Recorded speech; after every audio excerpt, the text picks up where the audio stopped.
Socio-Cultural anthropology. We are going to study regarding the humans in society and what is their culture. We have kinship, that means we have relationship with our kins. We have relationship with our blood.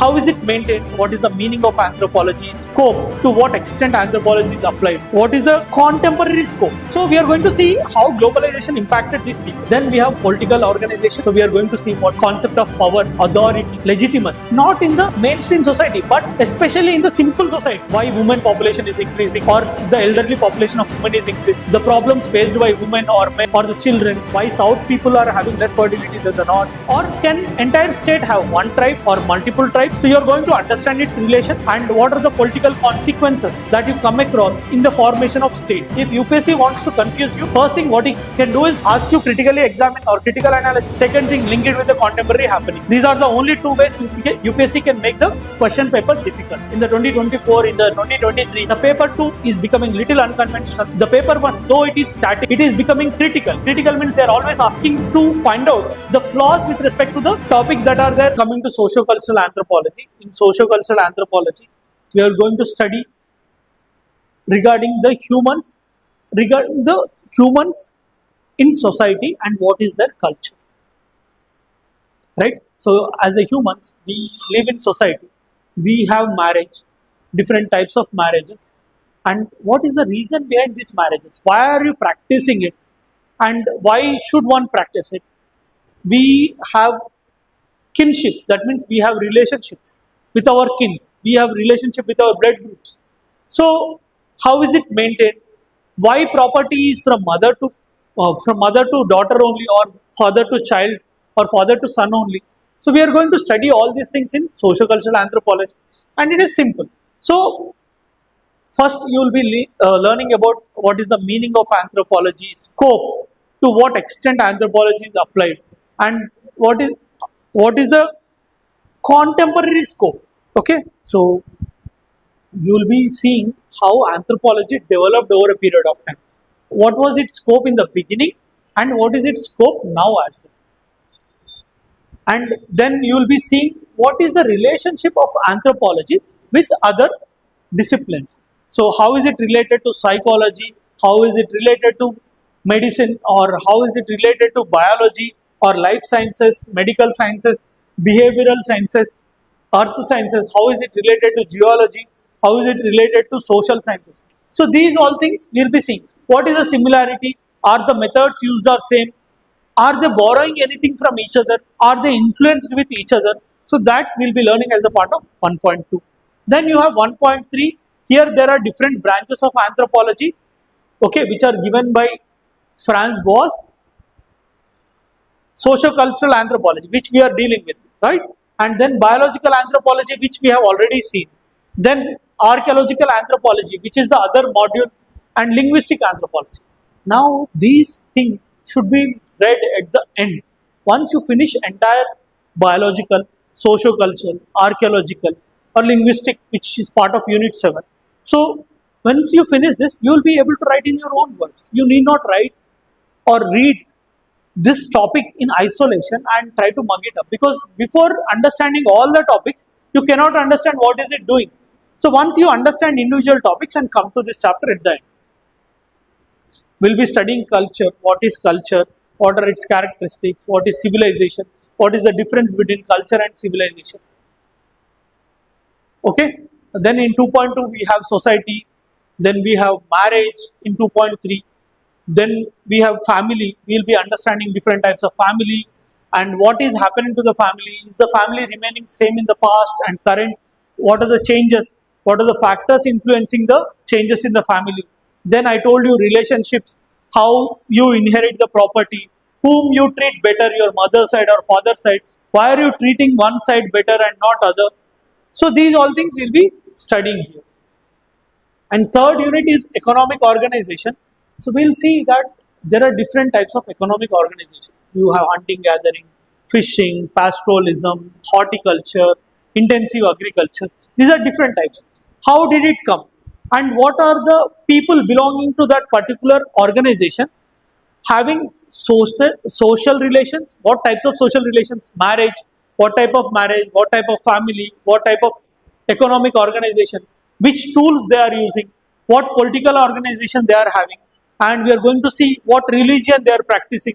So all these things we are going to understand. So we are going to see the characteristics of them, and we are going to see how the production, distribution and exchange happens among the indigenous communities. So can we see our modern society and indigenous societies in same way? Same principles can be used to study? If not, why? What is the reason? All these things you are going to study as a part of this chapter. Then one most important thing is that how the globalization or the global changes are impacting, how the globalization or global changes are impacting these indigenous economic systems. Okay, past there used to be hunting gathering. Do you see in India people practicing hunting gathering now?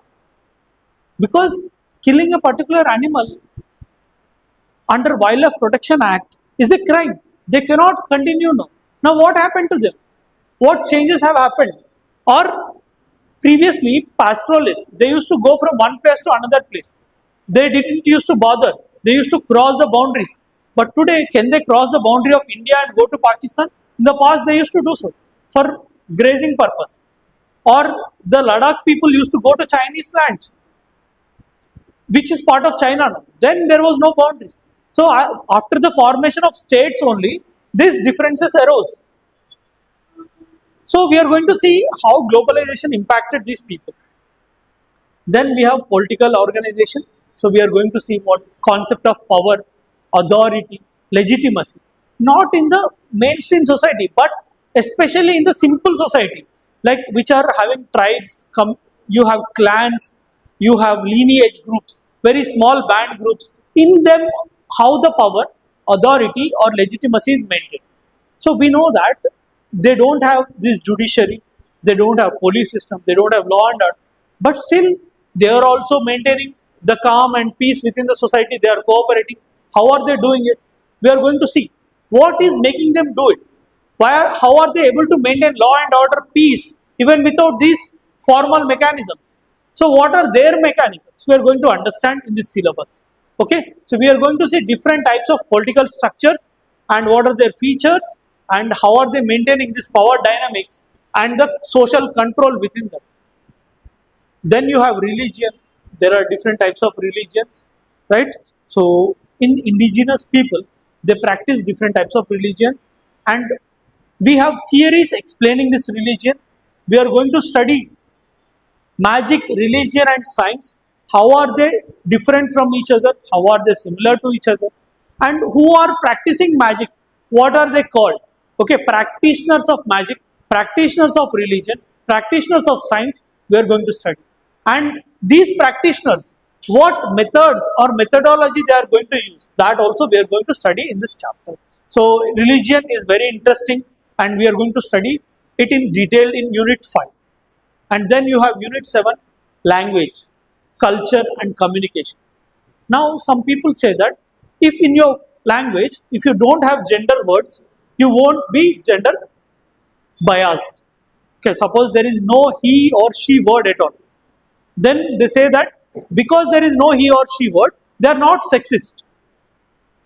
And some people say that it is not language that is influencing your thought, but it is culture. What they say is they'll give an example that they say that if you see email in the past, is there any word email?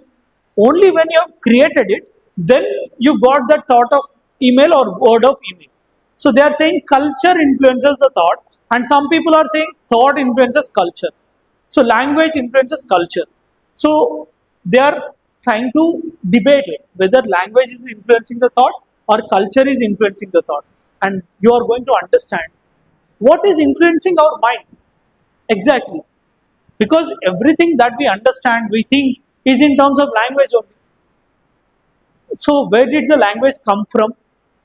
What are the theories of origin of language? And what is the meaning of non-verbal language? Importance of non-verbal language? We are going to understand all these things in the unit 7. And then you have different methods to study in anthropology that we study as a part of research methods in anthropology. So interview, observation and field work. So all these things you are going to study in Unit 8. Then we have Archaeological Anthropology. In Archaeological Anthropology, we are going to study different time periods of India and the world and what changes have happened with respect to culture. So, whether they had the hand axes, whether the tools are big or small, why they were small, why they were big, whether they were having any religious practice, political practice. So, with time period, we are going to see all the characteristics, cultural characteristics of different time periods, their environment, and the debate around it. So, with respect to India and the world in archaeological anthropology. So, you have the methods to study. So, dating methods to which time period a particular fossil belongs. If you have to understand the time period, so then there are methods of dating. Dating technique means you are trying to find out the date to which it belongs to. So relative dating means you cannot tell exactly, but you can say it is before or after. Absolute means you are going to tell exactly. So there are some methods in relative and some methods in absolute which you are going to study in 1.8. Then you have cultural evolution. I told you you will be studying different periods and what are the tools, what are the technology, what are the cultural features. Okay, so this we are going to study, and at which period what kind of human was present, okay, or what hominid was present. So this is with respect to archaeology. Then we have paper 2. So in paper 2 also I told you some part 1.1, 1.2, 1.3. This is Indian archaeology, which is part of the archaeological anthropology itself. Then after that, in paper 2, you have Indian anthropology, unit 2, 3, 4, 5. In unit 2, you will be studying demographic profile of India, but again you should study anthropologically, not normally. So demographic profile of India, it's very simple, right? You will be studying why the population has changed, what are the reasons, so why women population is increasing, or the elderly population of women is increasing, the problems faced by women or men or the children. So these all things you will be studying, or you will be seeing the trends of population, why certain regions of India is having a different trend, why south people are having less fertility than the north, and what will happen. So these all things you will be studying. Then unit 3, here you have the traditional Indian social system. You will be studying Varnashrama. So different ashramas are there, Brahmacharya, Grihastha, Vanaprastha and Sannyasa. These are the different ashramas that you notice in Hindu society that you will be studying. Then you will study the concept of rebirth, karma and rina, Purushartha. You have different Purushartha also. Right. So after studying Indian social system, you will be studying about the caste, not just understanding the caste from the static point of view, but you will understand the caste from today's point of view. Will the caste exist in future? Can you remove the caste? What is going to happen to caste? If at all, if it is continuing, why is it continuing? On what basis is it continuing? Can we address those? So these all things will be understanding here. And then you have some small topics, how the man, nature and the spirit, that means the religious aspect, is connected.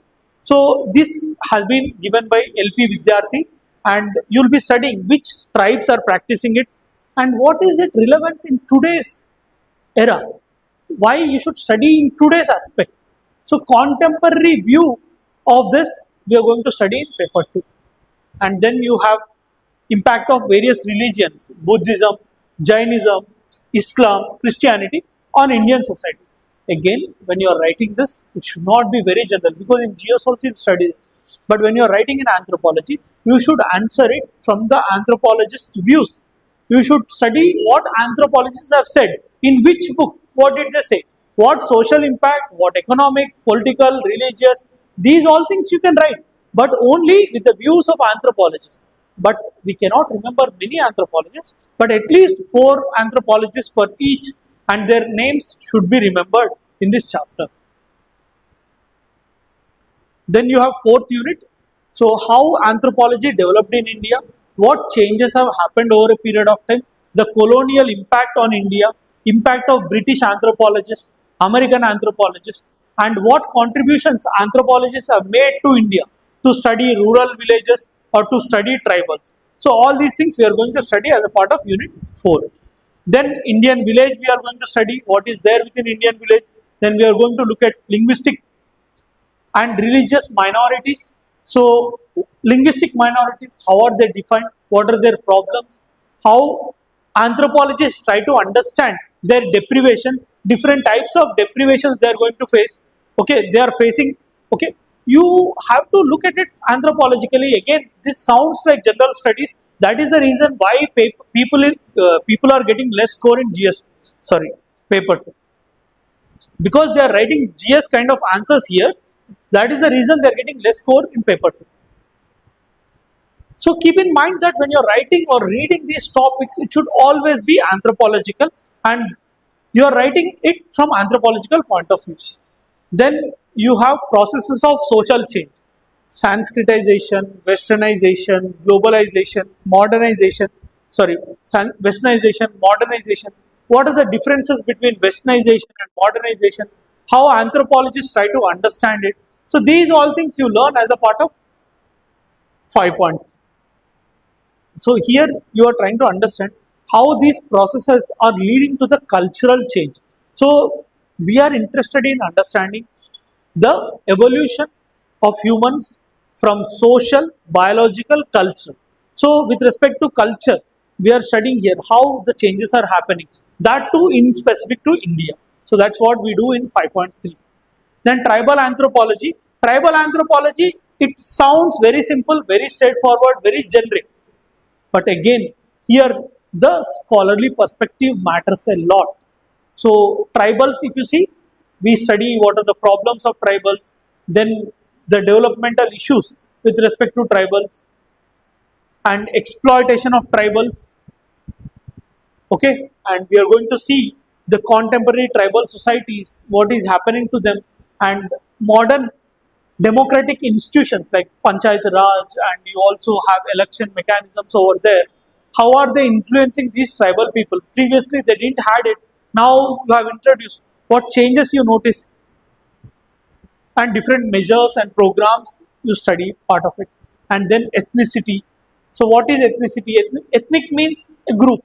So to which you associate, where it originated. So ethnic means ethnic group is a group to which you belong to, right? So this ethnic group can be based on any aspect. It can be because of language, it can be because of religion, it can be because of perceived feeling also. So it can be because of ideology. So how this identity is developed and how the conflicts happen between these people.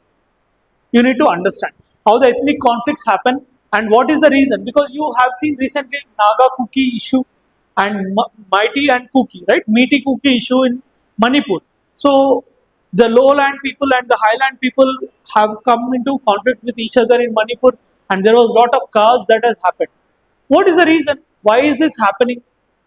And you need to understand the past, historic past, how they were in the past, what changes happened, and now what is happening. So then you can connect better. So you have to understand the tribal unrest across the country. So sometimes UPSC asks questions that how the tribal unrest in the north is different from the central India, or how the tribal interest in the central India is different from northeast. So you have to understand the causes, reasons, and the changes that is happening over a period of time with respect to this, and that too from anthropology point of view.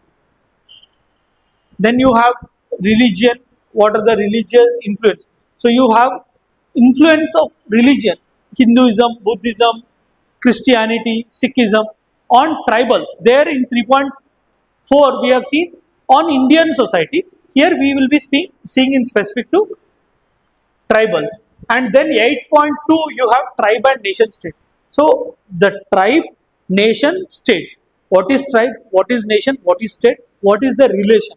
How tribe can be part of the state, or can entire state have one tribe or multiple tribes? So you are going to understand its relation and what are the political consequences that you come across in the formation of state. So their relations you are going to understand. And then in 9th unit you have tribal administration. In the past, how tribes were administered by the colonial masters, and now how the government has been administering. So in the past, what is the administration process? What are the laws, rules that were used to deal with tribals, and what changes have been made? New acts, how the act has been changed. You have Forest Rights Act. So in the past, what is the Forest Rights Act? How they used to deal with the tribes. These all things you're going to study in tribal administration.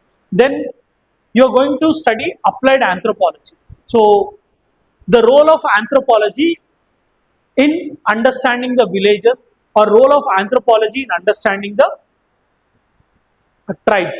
So these you are going to see, and you will be understanding how anthropology can help in dealing with communalism, regionalism, and what are the reasons behind it. So those all things you will be studying in applied anthropology.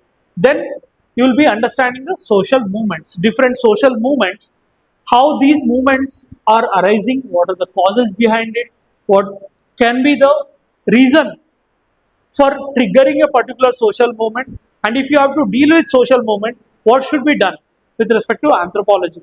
Okay, so you're not just going to study it in generic way. Again and again I'm trying to emphasize that in paper 2, especially in tribal part and Indian anthropology part, it should be from the anthropological perspective, so that you should be answering through the anthropologist only. Then only you will be getting the marks, or else you will not. So this is with respect to the syllabus of anthropology. And now, what trend do you notice?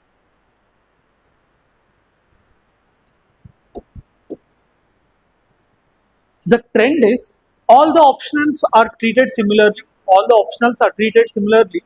So optional score, if they go high, for all the optionals it will go high. If it is going low, it will go for all the optionals. But the best among that is anthropology. Why am I saying this? Because it has seen consistent performance for years. So you can see 2010 to now, even before that also. So it has performed consistently. Now the trend has become analytical. So in the past, it used to be straightforward, but now the questions are becoming analytical. And you can notice one thing in paper 1, the questions are very much predictable. They are straightforward in physical anthropology, but marks are not given. What is the reason? Because answer is not analytical. You are not trying to provide an holistic answer to the question. So if you are writing socio-cultural anthropology, interlink it with different parts of the syllabus. So interlinking matters a lot, and it has been told again and again, time and again, that when you read one topic, always try to see it through the other lens. So with respect to paper 1, though the questions are conventional, it demands an anthropological perspective in the answers and holistic answer, analytical answer. And in paper 2, so this is with respect to paper 1, questions are conventional. Okay, conventional questions, but answer should be analytical. And in paper 2, you see the question paper to be dynamic. Question paper to be dynamic. The trend has changed. The straightforward questions are not coming. But if you understand the discipline, if you understand anthropology properly, and you understand all the concepts, and be aware of the tribal developments. See, generally at the end of every mains, just 1 month before mains or 25 days before mains, what I do is I give a paper to developments that happen. Okay, so those developments generally deal with the dynamic part. So how do you follow up? You have to refer to different tribal ministry reports, and you have to follow up different tribal festivals and see what are the current updates, and accordingly be prepared with those unexpected topics. Okay, and at the same time, these unexpected topics should be prepared from anthropological manner.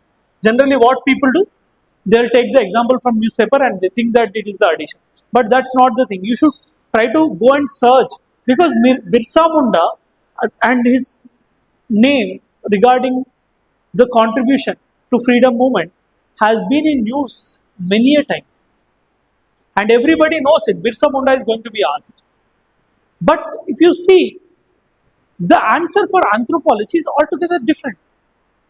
They are trying to understand. Birsa Munda's contribution is understood differently by different anthropologists.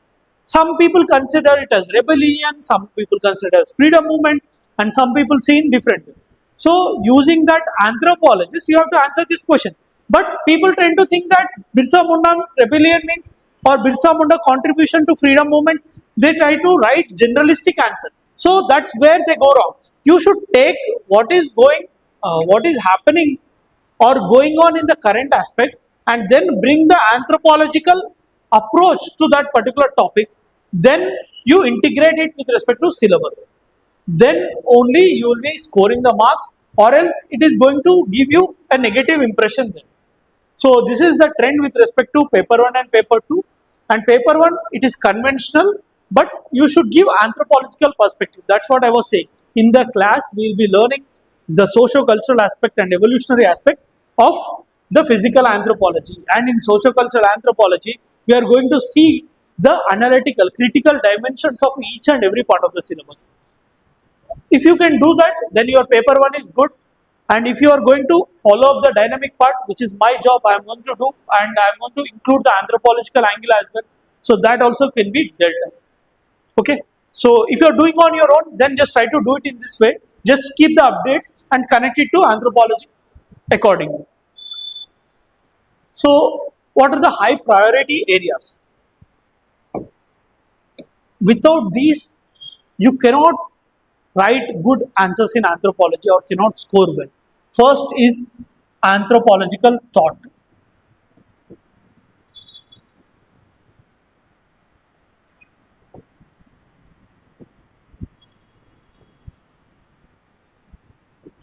Without anthropological thought, you cannot do anything in anthropology. So you have to understand it very, very, very clearly.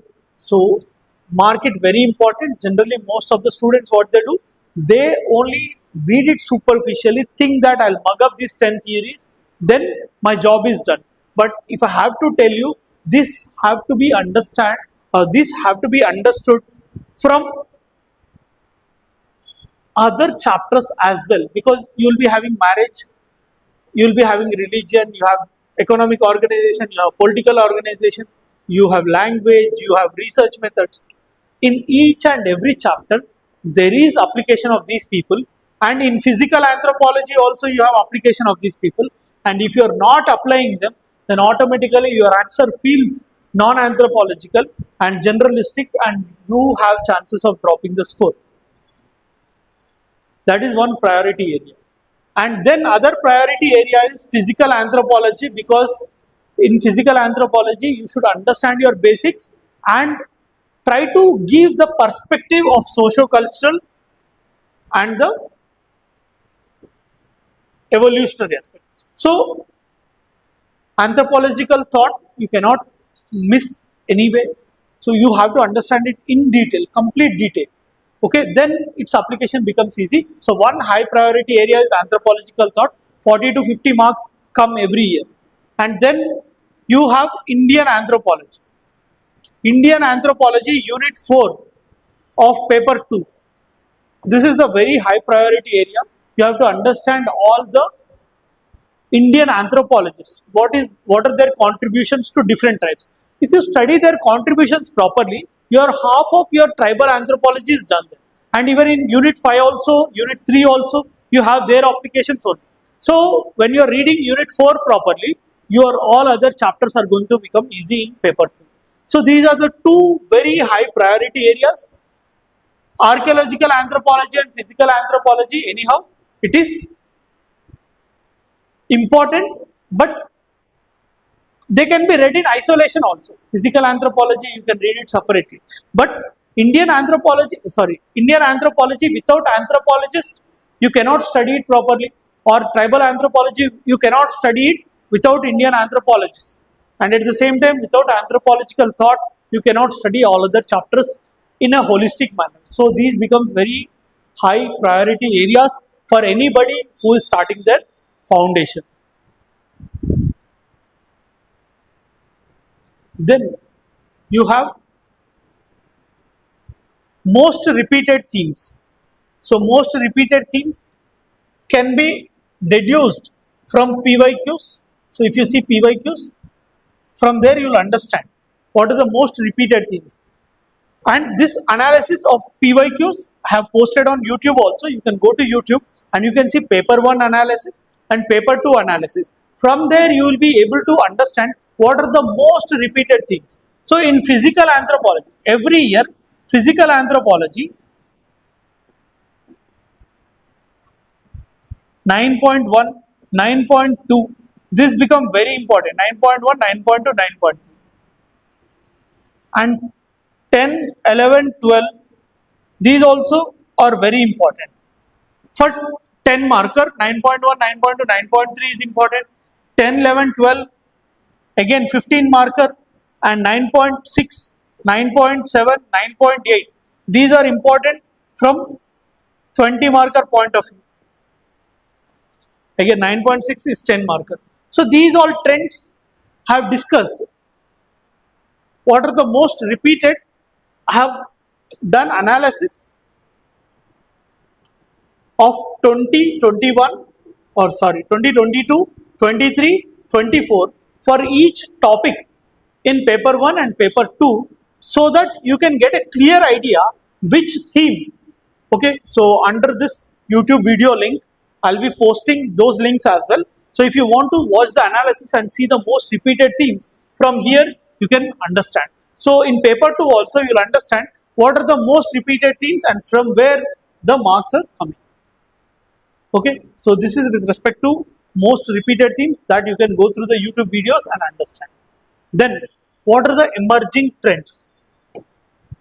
See, in the past the questions used to be straightforward, they used to be conventional, the static topics that are mentioned, they used to be asked as it is.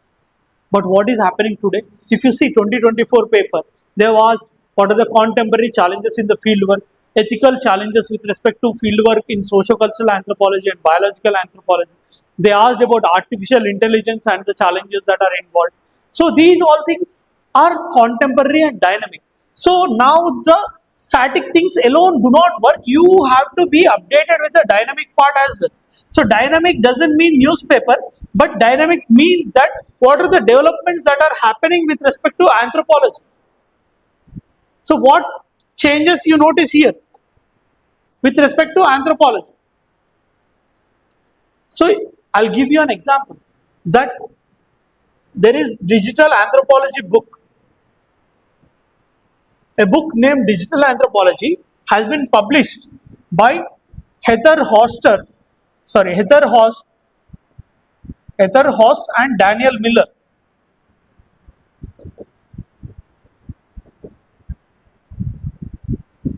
These people have published the Digital Anthropology book. And what did they study here? They studied that as a part of the regular use of social media, they have observed for a decade. This is not just within 1 year or 2 years. They observed for a decade, and what they have noticed is that a girl who has been continuously flicking the Instagram stories, okay, continuously flicking the Instagram stories, daily 5 hours. You know, these days your lights of the phone glow up in the dark. The notifications keeps on feeding you with the dopamine, right? So they have been continuously using this Instagram, and because of this, what has happened?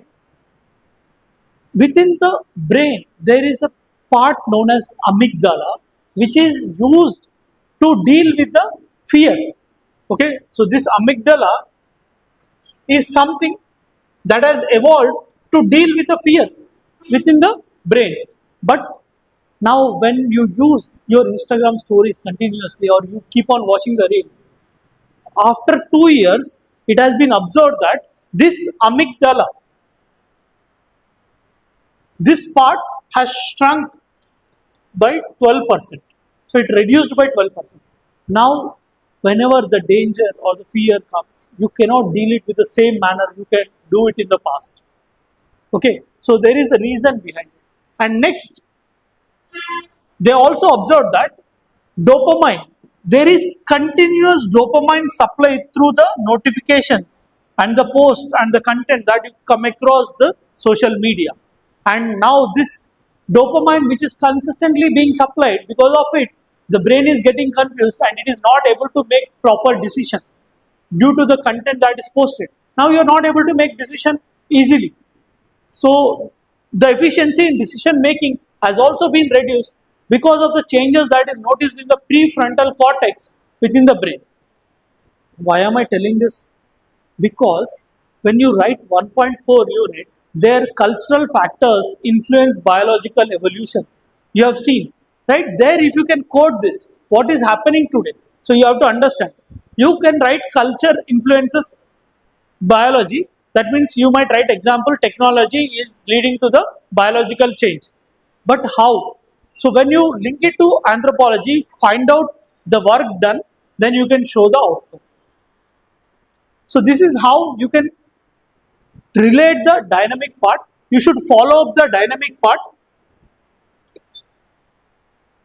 And in the past, the questions used to ask very conventional and the static. But today, most of the questions are asking critical analysis. So whenever you are reading any topic, always tend to focus or critically examine that particular topic. Always know the flaws of it. Then only you will be prepared for the exam. Or else, if UPSC wants to confuse you, first thing what it can do is ask you critically examine or critical analysis. Second thing, link it with the contemporary happenings. These are the only two ways UPSC can make the question paper difficult. So these are the emerging trends. You can notice in the 2024, in the 2023, the paper 2 is becoming little unconventional. The paper 1, though it is static, it is becoming critical. Critical means they are always asking to find out the flaws with respect to the topics that are there and how it can be improved. So you have to prepare in this way, and these are the emerging trends, and you have to connect your dynamic to the syllabus and look at it anthropologically. So overall trend, if I have to say, paper 1, it is becoming critical. The topics though remained conventional, it is asking critical analysis. And paper 2, it is getting dynamic. So you have to follow the daily updates or regular updates of anthropology and connect it with the anthropological research and use it in the answers. So these are the emerging trends, and paper 2 is getting little unconventional. But you need to understand one thing, it is the job of the teacher to do all the research and bring it to you. So you should also be doing the work, but it's not possible for any student to spend most of their time on following the updates of anthropology, research papers, and bring it to their notes. So it's the duty of the teacher, but if you're doing personally, then you can follow the research gate, or you can follow, I'll be telling you the sources to deal with these things, but these are the emerging trends. Then how to score 300 plus in anthropology. So to keep it simple, I've already made a video on it, but again, I'm trying to say it again. First thing, conceptual clarity.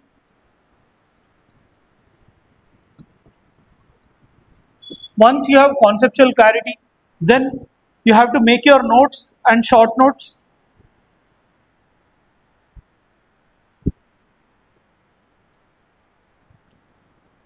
So once you are clear with this, then you do the enrichment to your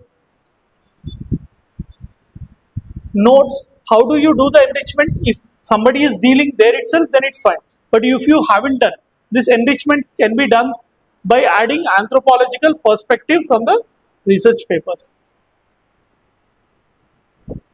Okay, then once you are done with these things, so you are ready with the information, but you can only present when you practice. So you have to do the daily answer writing of PYQs. So you have to take the PYQs, analyze and do the daily answer writing of them, and then take the test series and get it evaluated so that you get a feedback where to improve, and that feedback loop continues. So if you can ensure that you follow these 5 steps, you are good to go for 300 plus in anthropology. So I told you, right, what are the approaches you have to take in each chapter. Unless and until you are studying it in anthropological way, I don't think it will help you in improving your score. So what we are going to do to get this? We are going to take FBI approach. And what is this FBI approach? First, we'll build the foundation, okay, and we'll understand the basic concepts. Then we'll add enrichment through advanced classes, and then integrate with the PYQs and answer writing. So what we are going to do in the class itself, you will be taught basics, then advanced along with it. Then you are made to practice the questions so that all the things are done at one go, and the 5 things which we have seen with respect to scoring 300 plus in anthropology are met. So all the 5 things to score 300 plus in anthropology are met through it in just single one course of Anthro 555 foundation. So this FBI approach will help you deal with foundation, enrichment, at the same time integrate answer writing with PYQs. So how we build the foundation?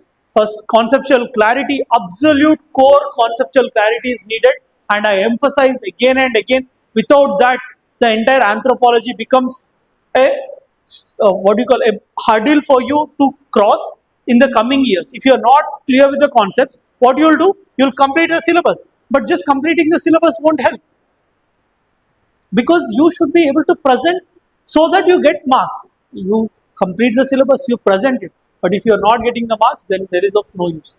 So there is a need for clarity, and how to link. I already discussed much about it. You have to link one part with the other, one chapter with the other chapter, and one part of the module to other part of the module, one paper with the other paper.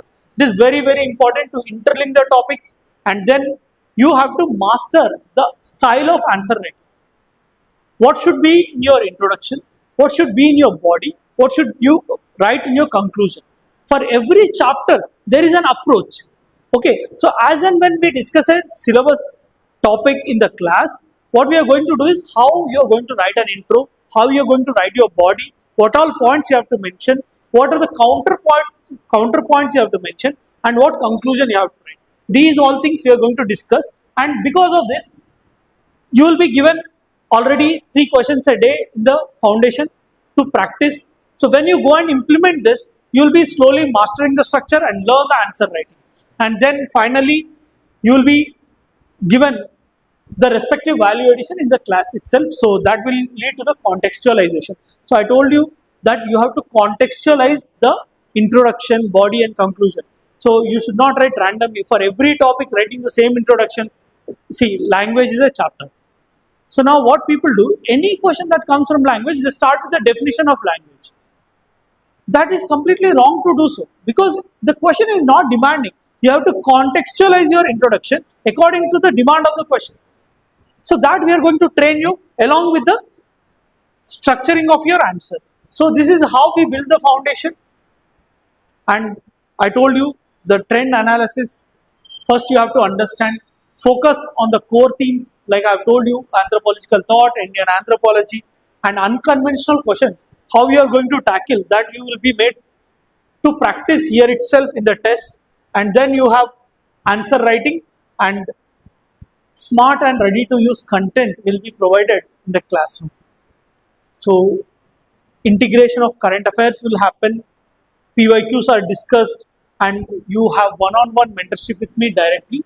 Okay, whenever you have any doubt, you can approach me directly, and then you have answer writing for self-assessment. So these all things are included.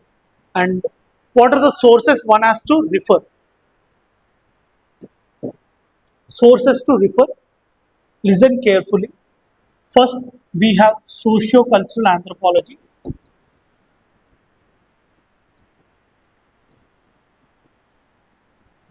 For anthropological thought, so unit 6, Upadhyay and Gaya Pandit.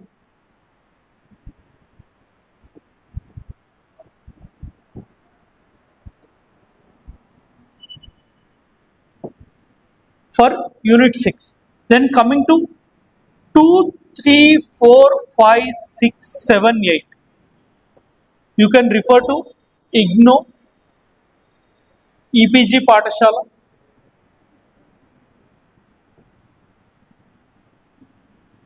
And along with this, just for your clarity, you can refer to Makhanja or D.N. Majumdar and Madan. D.N. Majumdar and T.N. Madan, you can refer. So these are the sources for your socio-cultural anthropology.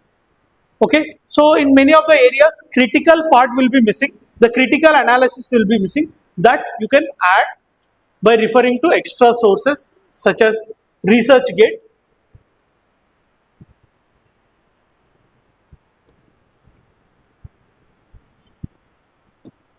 JSTOR, Shodhganga, Inflip.net.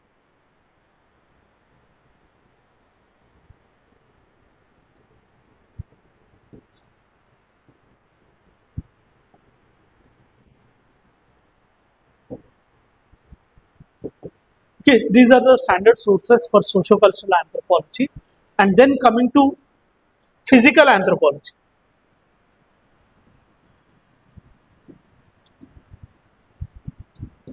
For basic understanding, you can refer B.M. Das. Then other source which is generally referred is P. Nath. So for me, what's better is Steen and Rowe compared to P. Nath. Steen and Rowe is one good source of physical anthropology, and bringing socio-cultural perspectives, socio-cultural and evolutionary perspective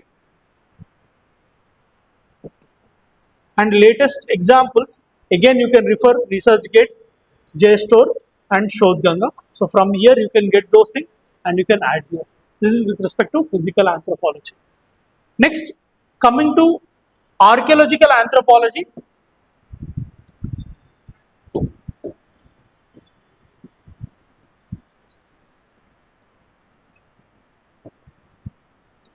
Archaeological anthropology. Here you can refer to D.K. Bhattacharya sir's classes on YouTube.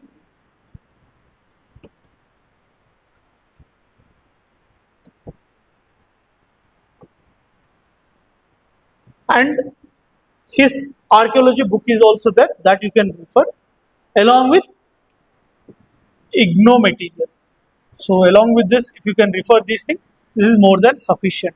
And the latest happenings from the news, you find out and see the research papers again. So this is with respect to archaeological anthropology. Coming to Indian anthropology.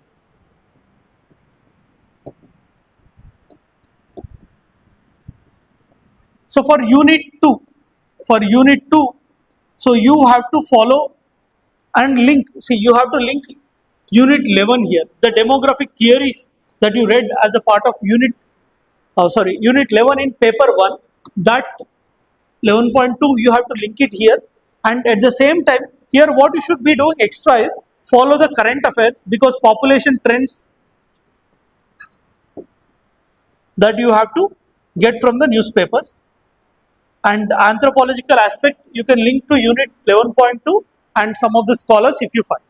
And coming to unit 3 and unit 5, here you can refer to Nadeem Hasnain for basic understanding. Nadeem Hasnain sir's book for basic understanding. But what extra you have to do here is refer to IGNO material, and for caste, for third unit caste, read EPW articles, and for 5, read SS Jodhka articles. So he is a professor of JNU of the past, and I think currently I don't know what position he is holding, but he has done excellent work with respect to village studies. So you can refer these two. And coming to unit 4, so unit 4, this refer to IGNO again. And for individual anthropologists, you have to refer to the reviews of the books that have been written and the Wikipedia and other internet for unit 4 for each individual anthropologist if you have to study. So these are the standard sources for Indian anthropology. And when you go for tribal anthropology,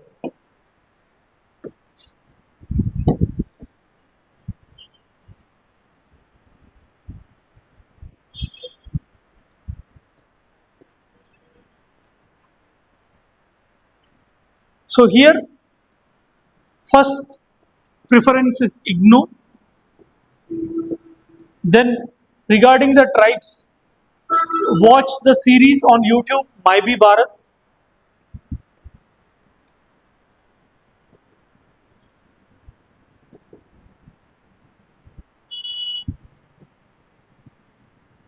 Okay, regarding the tribes, do this and then refer to some of the books of Virginia Zaxxon.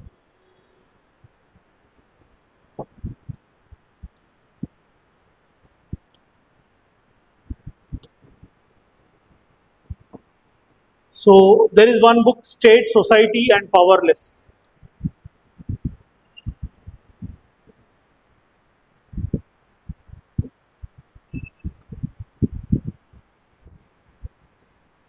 So the post-independent struggles of tribals. This is one book that you can refer. And other than that, the research papers will help you in dealing with other parts of the syllabus. So Nadeem Hasnain book and Ignore and Maybe Bharat and these books can help you deal with tribal anthro. And there is one book that is known as Being Human, because you know when you're writing tribal answers, don't drop the points mechanical, so it should be emotional in nature. So there is a book, Being Adivasi, not Being Human, Being Adivasi.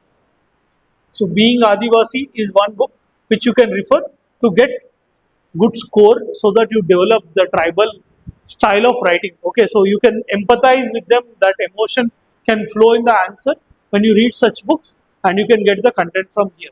So these are the standard sources that you have to follow for tribal anthropology.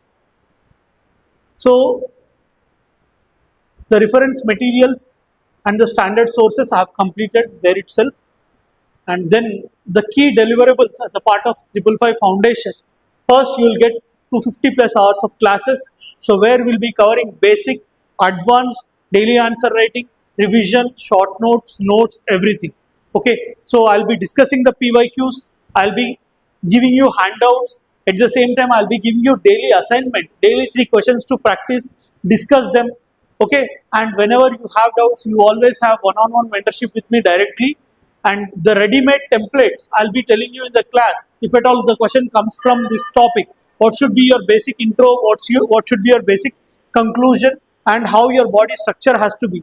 Okay, so and quick reference materials for case studies will be provided, and you will also be conducted 5 module-wise full-length tests after the completion of each module. So if I have to say one thing, it's a one-stop designed to overcome all the problems that are present with respect to anthropology, considering the trends of the UPSC. So it starts from 15th June.